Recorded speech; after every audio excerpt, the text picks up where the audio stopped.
Everyone, welcome back to your channel. आज हम बात करेंगे इतिहास के पन्नों में दफन एक ऐसे साम्राज्य के बारे में जिसके बारे में आपने भी शायद बहुत कम ही सुना होगा। एक ऐसा साम्राज्य जिसकी शुरुआत एक रहस्यमय विद्रोह से हुई थी, जिसने आगे चलकर नंद और मौर्य जैसे साम्राज्य की नींव खड़ी की थी। तो क्या है उस सिंहासन का सच जो लोगों ने खुद उठाकर एक आम अफसर को दी थी? आज हम उन कहानियों को उजागर करेंगे जो शिशुनाग डायनेस्टी के सायों में छुपा हुआ है और जिसने भारतीय इतिहास के दिशा को हमेशा के लिए बदल कर रख दिया। आइए जानते हैं शिशुनाग डायनेस्टी के बारे में। जैसा कि मैंने बताया, इस राजवंश की शुरुआत एक रहस्यमय विद्रोह से हुई थी और जनता ने खुद राजा को चुना था। अगर आपने मेरी पिछली वीडियो देखी होगी तो आपको ये पता होगी कि हर्यंक साम्राज्य में चली आ रही पितृहंता के कारण जनता बहुत ही नाखुश थी और उन्होंने विद्रोह करके हर्यंक साम्राज्य के आखिरी राजा नागदशक को उनके सिंहासन से उतार दिया था और शिशुनाग नागदशक के समय वैशाली के अमात्य थे। उनकी प्रतिभा को देखते हुए जनता ने उन्हें अपना राजा चुना। आइए जानते हैं शिशुनाग के बचपन के बारे में।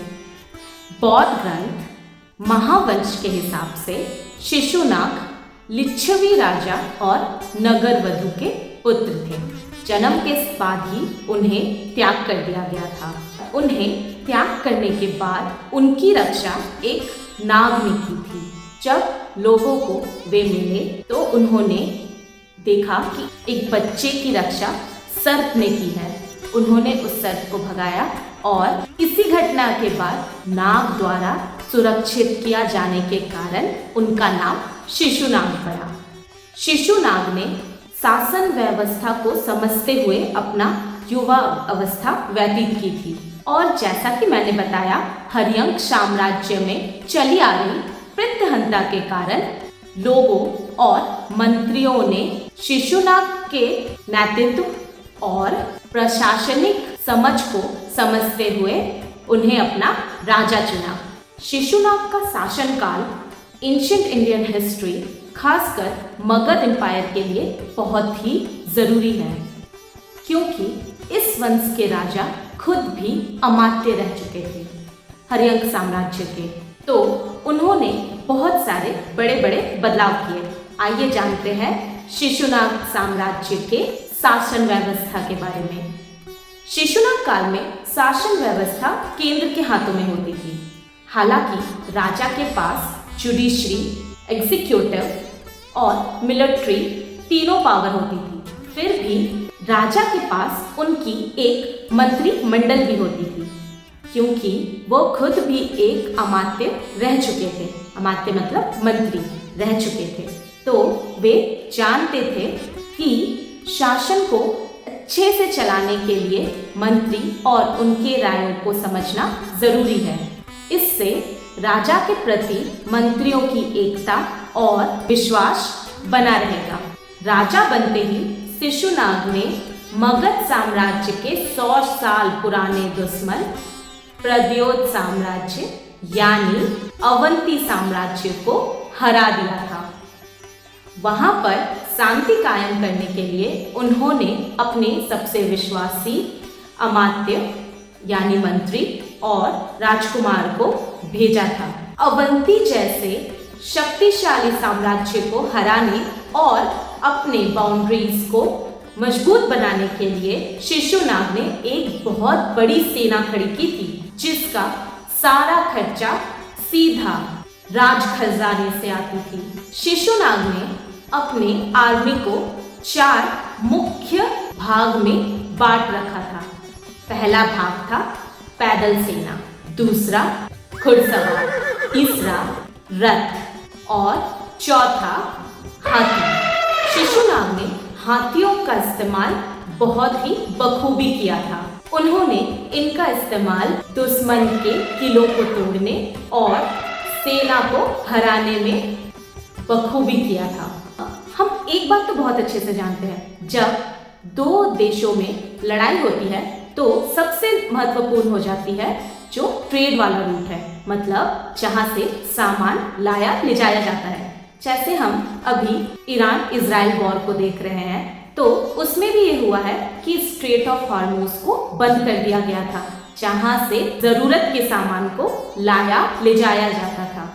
इससे काफी सारे देशों में बहुत सारी प्रॉब्लम्स क्रिएट हुई हैं। शिशुनाग ने इस चीज का ध्यान रखते हुए उनका जो ट्रेड रूट था और जहां वो अपने खाद्य सामान को रखते थे, उस जगह को सबसे पहले संरक्षित किया था और उन्होंने इस चीज का एक ऐसा नेटवर्क बनाया था कि जब भी लड़ाई हो तो ये सारी चीजों में कोई भी मुश्किल ना आए। उन्होंने इसके लिए रिवर लाइन यानी नदियां और मजबूत किलों का इस्तेमाल किया था। जैसा कि हम जानते हैं, मोनार्की में राजा ही न्याय करता है, पर शिशुनाग ने लोकल लेवल पर महाअमात्य और लोकल कोर्ट्स नियुक्त किए थे, क्योंकि वैसे भी हम जानते हैं हर्यंक साम्राज्य में चली आ रही बहुत ही खराब शासन व्यवस्था के कारण जनता बहुत ही क्रोधित थी। शिशुनाग ने उनका विश्वास जीतने के लिए गवर्नेंस और जुडिशरी को बहुत ही मजबूत बनाया। अब हम शिशुनाग साम्राज्य के टैक्स सिस्टम को समझने की कोशिश करते हैं। इस साम्राज्य का main source of income agricultural था। खेती बाड़ी से इनका रेवेन्यू जनरेट होता था। किसान को 1/6 भाग राजा को देना पड़ता था।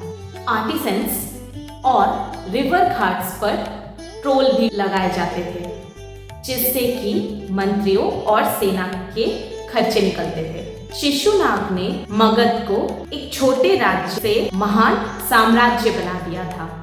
उन्होंने अपने बड़े आर्मी और स्ट्रॉन्ग स्ट्रैटेजी से मगध के फाउंडेशन को बहुत ही मजबूत बनाया, जिस पर आगे चलकर नंद और मौर्य जैसे महान साम्राज्य खड़े हुए।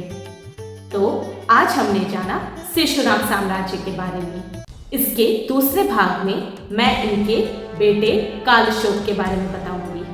हम अपनी वीडियो यही समाप्त करते हैं। अगर आपको मेरी वीडियो पसंद आती है तो प्लीज़ लाइक, शेयर, सब्सक्राइब, और अगर आपको कुछ भी किसी भी तरह का सवाल आपके मन में आता है, प्लीज़ आप उसे कमेंट करें, मैं उसका जवाब आपको ज़रूर दूंगी। Thank you for watching, bye bye.